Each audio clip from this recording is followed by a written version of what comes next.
Ou seja, né, o Fux diz que Trump tinha razão, tem razão.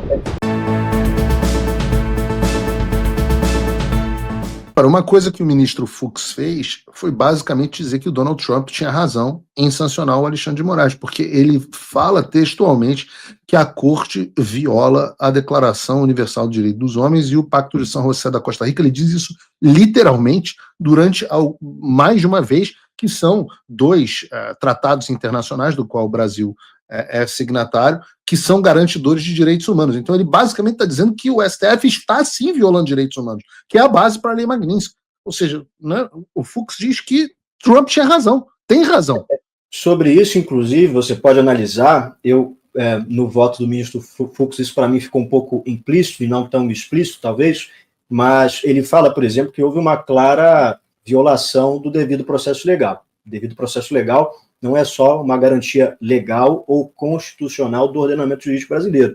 O direito ao devido processo legal está previsto na Declaração Universal de Direitos Humanos, de forma, então, que se algo está previsto na Carta da ONU que prevê o que é direito humano, e isso é violado, por conseguinte, evidentemente, você tem uma violação a direitos humanos. Então, sim, eu diria que o voto do ministro Fux fortalece bastante o fato, não é uma opinião, o fato de que há violações de direitos humanos ocorrendo nesse processo e em tantos outros.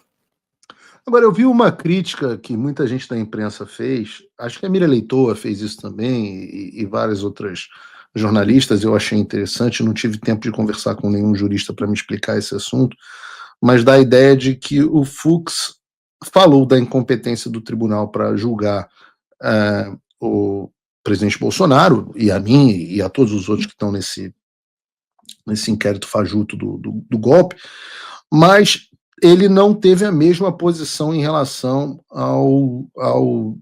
aos tantos casos do 8 de janeiro que ele julgou. Tem uma explicação para isso? Bom, de fato, o ministro Luiz Fux, e aí já entra na opinião, né, errou, na minha visão, em vários momentos. Um momento que eu tenho certeza absoluta que ele errou foi no caso do Daniel Silveira, que é quase que um caso inaugural da perseguição de maneira mais explícita, né? Mas eu acho que, no fim das contas, o que importa é o dia de ontem e o que ocorreu no dia de ontem.